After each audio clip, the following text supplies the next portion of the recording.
All right, Mr. DJ back. Go try to chip a couple more videos into my 70s YouTube channel tonight or early this morning, wee hours in the morning. Uh, Outsourcing Billboard's Hot 100, March 26, 1977. Gary Wright, Phantom Rider at number 47. I do believe the week of March 26, 1977. Rich Girl by Hall & Oates was the #1 song that week. Gary Wright coming in at number 47, up from number 58 the previous week, coming off the huge Dreamweaver album. Dreamweaver, Love is Alive in 1976.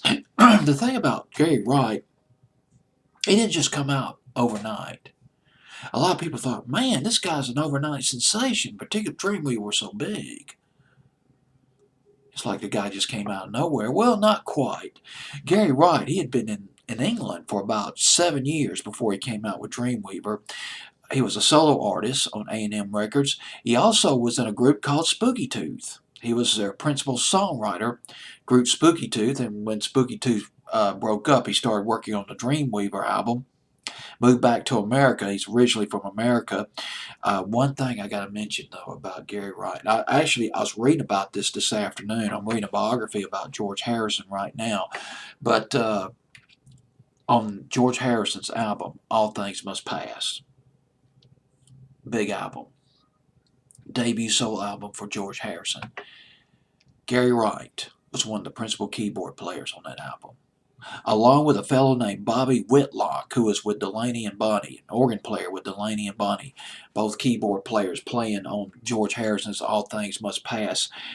Some sources have it that George Harrison and Gary Wright became tight. They became good friends. They had a shared interest in music, and they also had a shared interest in Eastern religion. As a matter of fact, both of these guys, they were big fans of one of the great spiritual books called The Autobiography of a Yogi. And his work with George Harrison on All Things Must Pass would later, in the spirituality that he picked up in his conversations with George Harrison and in his reading, would be infused into the music and to the lyrics of Dreamweaver. The Light of Smiles was the album that came out after Dreamweaver, but it didn't do as well.